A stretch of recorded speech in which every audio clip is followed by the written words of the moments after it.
Greetings. Welcome to Consider the Alternative, a Course in Miracles channel. Today we're on Lesson 153. In my defenselessness, my safety lies. And from the text, Chapter 18, Section 8, The Little Garden. It is only the awareness of the body that makes love seem limited, for the body is a limit on love.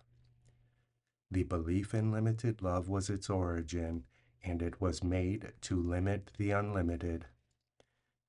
Think not that this is merely allegorical, for it was made to limit you. Can you, who see yourself within a body, know yourself as an idea? Everything you recognize, you identify with externals, something outside itself.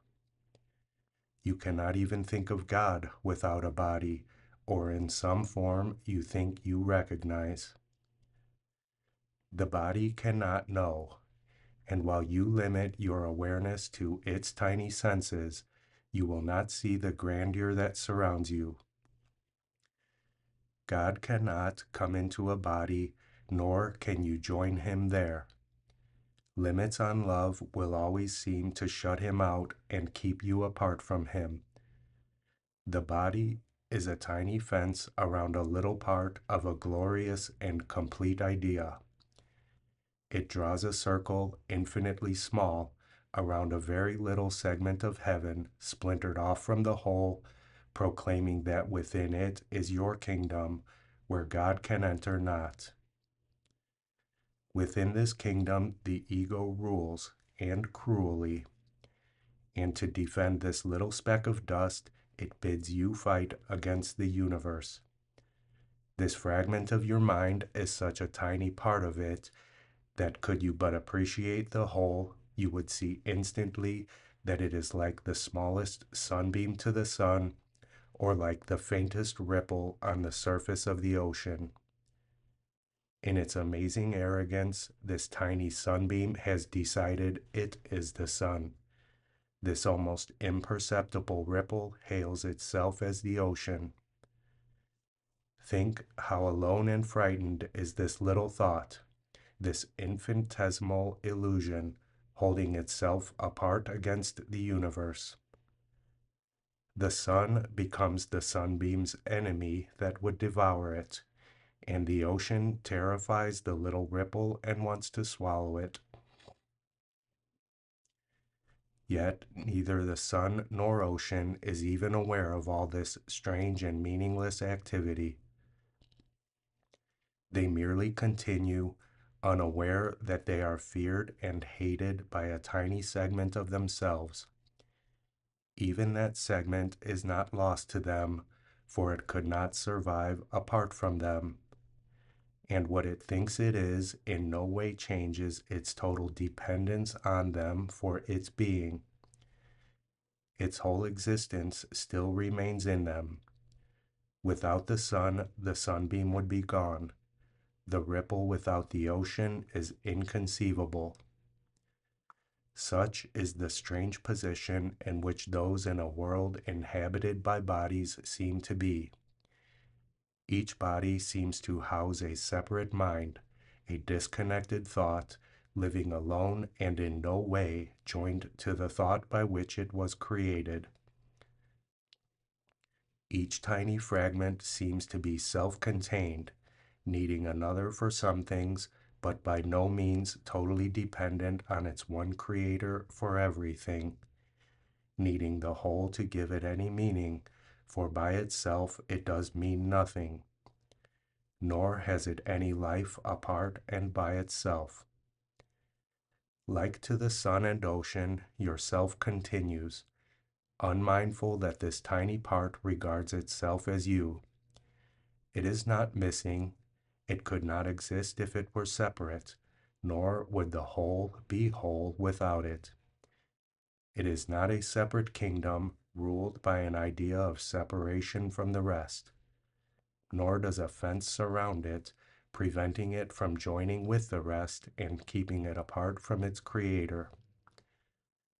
This little aspect is no different from the whole, being continuous with it and at one with it. It leads no separate life because its life is the oneness in which its being was created. Do not accept this little fenced off aspect as yourself. The sun and ocean are as nothing beside what you are. The sunbeam sparkles only in the sunlight, and the ripple dances as it rests upon the ocean. Yet in neither sun or ocean is the power that rests in you. Would you remain within your tiny kingdom, a sorry king, a bitter ruler of all that he surveys, who looks on nothing, yet who would still die to defend it? This little self is not your kingdom. Arched high above it and surrounding it with love is the glorious whole, which offers all its happiness and deep content to every part. The little aspect that you think you set apart is no exception. Love knows no bodies and reaches to everything created like itself. Its total lack of limit is its meaning. It is completely impartial in its giving, encompassing only to preserve and keep complete what it would give. In your tiny kingdom you have so little. Should it not, then, be there that you would call on love to enter? Look at the desert, dry and unproductive, scorched and joyless. That makes up your little kingdom. And realize the life and joy that love would bring to it from where it comes and where it would return with you. The thought of God surrounds your little kingdom, waiting at the barrier you built to come inside and shine upon the barren ground. See how life springs up everywhere. The desert becomes a garden, green and deep and quiet, offering rest to those who lost their way and wander in the dust. Give them a place of refuge, prepared by love for them where once a desert was. And everyone you welcome will bring love with him from heaven for you. They enter one by one into this holy place, but they will not depart as they had come, alone. The love they brought with them will stay with them, as it will stay with you.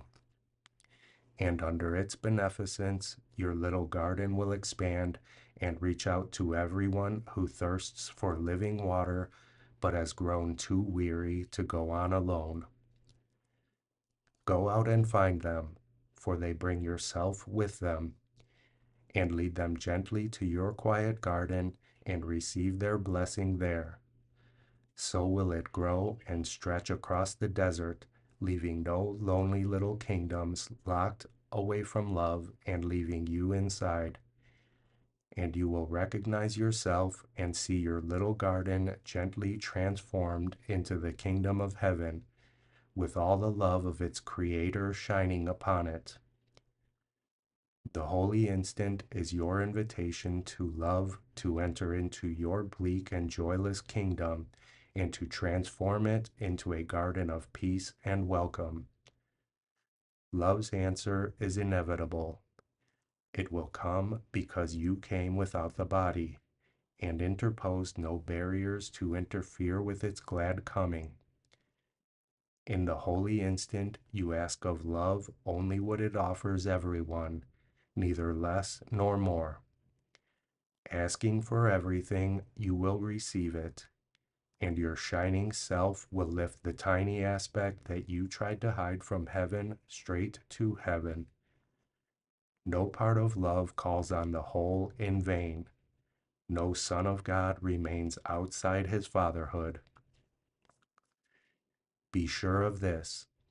Love has entered your special relationship and entered fully at your weak request. You do not recognize that love has come because you have not yet let go of all the barriers you hold against your brother, and you and he will not be able to give love welcome separately. You could no more know God alone than he knows you without your brother, but together could no more be but together you could no more be unaware of love than love could know you not, or fail to recognize itself in you. You have reached the end of an ancient journey, not realizing yet that it is over. You are still worn and tired, and the desert's dust still seems to cloud your eyes and keep you sightless. Yet he whom you welcomed has come to you, and would welcome you. He has waited long to give you this. Receive it now of him, for he would have you know him. Only a little wall of dust still stands between you and your brother. Blow on it lightly and with happy laughter, and it will fall away. And walk into the garden of love, and walk into the garden love has prepared for both of you.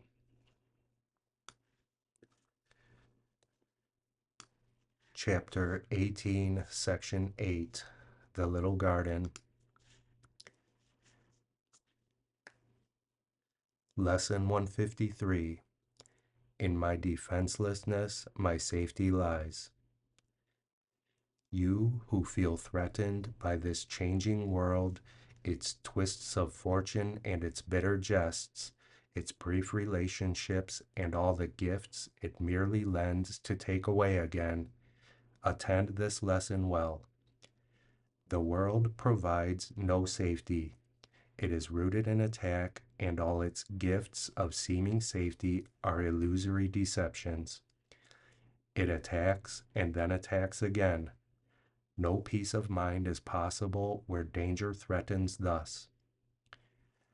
The world gives rise but to defensiveness, for threat brings anger, anger makes attack seem reasonable, honestly provoked, and righteous in the name of self-defense.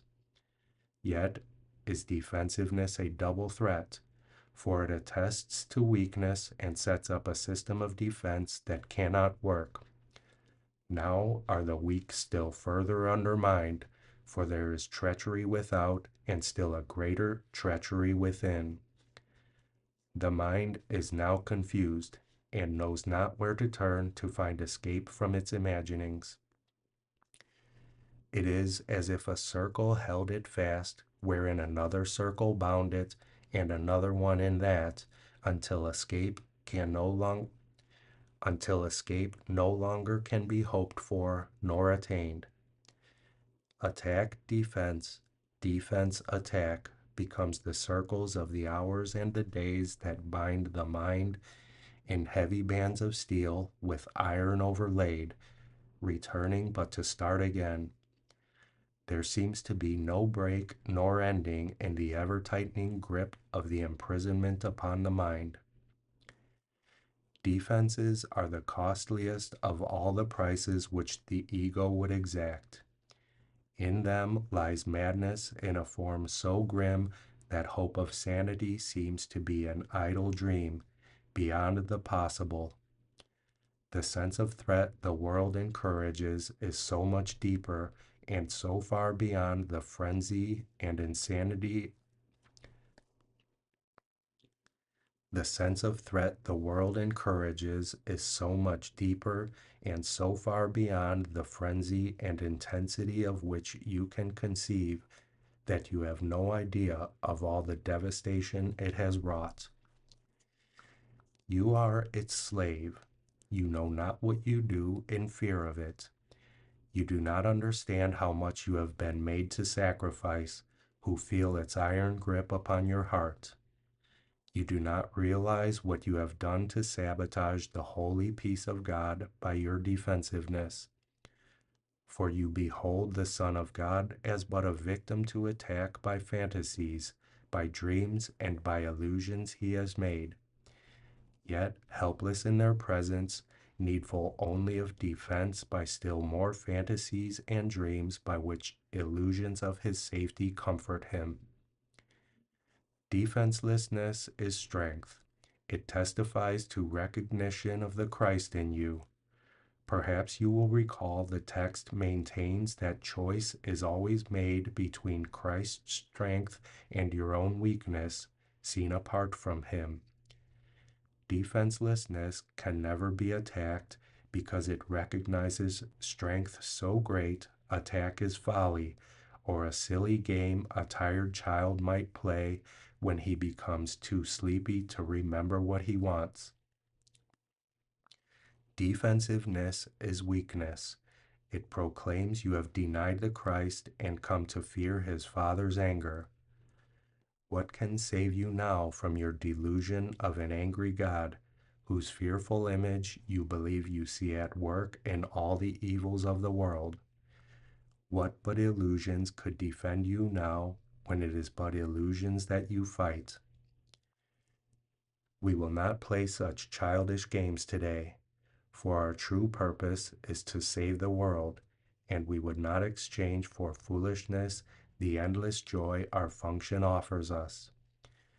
We would not let our happiness slip by because a fragment of a senseless dream happened to cross our minds and we mistook the figures in it for the Son of God, its tiny instant for eternity. We look past dreams today and recognize that we need no defense because we are created unassailable without all thought or wish or dream in which attack has no meaning. Now we cannot fear, for we have left all fearful thoughts behind, and in defenselessness we stand secure, serenely certain of our safety now, sure of salvation. Sure we will fulfill our chosen purpose as our ministry extends its holy blessing through the world. Be still a moment and listen. Be still a moment and in silence think how holy is your purpose, how secure you rest, untouchable within its light. God's ministers have chosen that the truth be with them. Who is holier than they? Who could be surer that his happiness is fully guaranteed, and who could be more mightily protected? What defense could possibly be needed by the ones who are among the chosen ones of God, by his election and their own as well? It is the function of God's ministers to help all their brothers choose as they have done.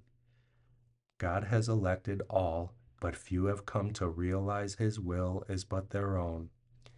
And while you fail to teach what you have learned, salvation waits and darkness holds the world in grim imprisonment.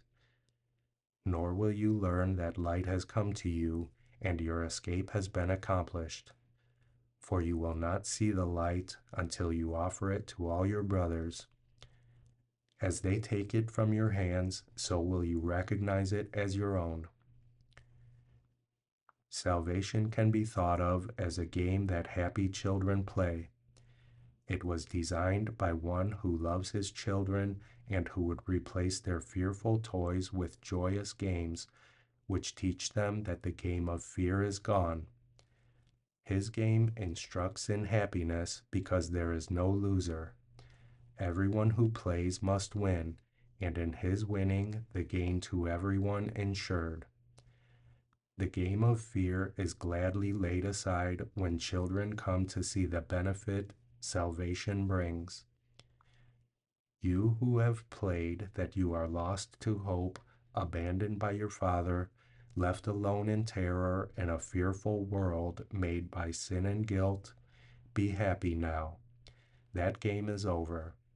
Now a quiet time has come in which we put away the toys of guilt and lock our quaint and childish thoughts of sin forever from the pure and holy minds of heaven's children and the Son of God. We pause but for a moment more to play our final happy game upon this earth, and then we go to take our rightful place where truth abides and games are meaningless. So is the story ended. Let this day bring the last chapter closer to the world, that everyone may learn the tale he reads of terrifying destiny, defeat of all his hopes, his pitiful defense against a vengeance he cannot escape, is but his own deluded fantasy. God's ministers have come to waken him from the dark dreams this story has evoked in his confused, bewildered memory of this distorted tale. God's Son can smile at last on learning that it is not true. Today we practice in a form we will maintain for quite a while. We will begin each day by giving our attention to the daily thought as long as possible. 5 minutes now becomes the least we give to preparation for a day in which salvation is the only goal. 10 would be better, 15 better still. And as distraction ceases to arise to turn us from our purpose, we will find that half an hour is too short a time to spend with God. Nor will we willingly give less at night in gratitude and joy. Each hour adds to our increasing peace as we remember to be faithful to the will we share with God. At times, perhaps a minute, even less, will be the most that we can offer as the hour strikes. Sometimes we will forget. At other times, the busyness of the world will close on us, and we will be unable to withdraw a little while and turn our thoughts to God. Yet, when we can, we will observe our trust as ministers of God, an hourly remembrance of our mission and His love, and we will quietly sit by and wait on Him and listen to His voice, and learn what He would have us do the hour that is yet to come, while thanking Him for all the gifts He gave us in the one gone by. In time, with practice, you will never cease to think of Him and hear His loving voice guiding your footsteps into quiet ways where you will walk in true defenselessness. For you will know that heaven goes with you, nor would you keep your mind away from Him a moment, even though your time is spent in offering salvation to the world. Think you He will not make this possible? For you who chose to carry out His plan for the salvation of the world and yours? Today, our theme is defenselessness. We clothe ourselves in it as we prepare to meet the day. We rise up strong in Christ and let our weakness disappear as we remember that His strength abides in us. We will remind ourselves that He remains beside us through the day and never leaves our weakness unsupported by His strength. We call upon His strength each time we feel the threat of our defenses undermine our certainty of purpose. We will pause a moment as He tells us, "I am here." Your practicing will now begin to take the earnestness of love to help you keep your mind from wandering from its intent. Be not afraid nor timid. There can be no doubt that you will reach your final goal. The ministers of God can never fail, because the love and strength and peace that shine from them to all their brothers come from Him. These are His gifts to you. Defenselessness is all you need to give Him in return. You lay aside but what was never real to look on Christ and see His sinlessness.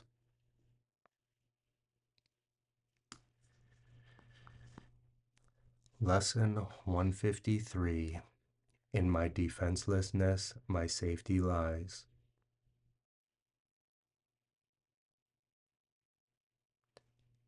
I love you. I'll see you tomorrow.